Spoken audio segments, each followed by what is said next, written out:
So public school law, it's really just the education law and the special education law. But with private schools, children really don't have rights. It's difficult for, I get calls every day from parents whose children attend private schools. They ask me if they have any rights in certain situations. The answer, unfortunately, is always no. There is something you can do to overturn a decision from a private school. It's called an Article 78 petition. But for the most part, a decision from a private school stands. But that doesn't mean private schools can get away with everything. Private school students, like public school students, are entitled to an education free of discrimination, and they are entitled to be safe and sound during the school day.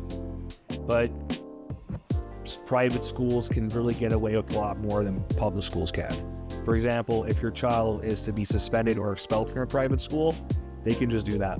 They can.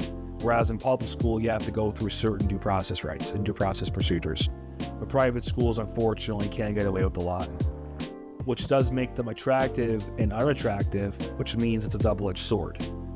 Where if your child's getting bullied or harassed or discriminated against, the school district can just expel the kid. But that means they can also just expel your kid. Private schools are a really attractive option, for faith formation, to make sure your child's being educated in alliance with your faith.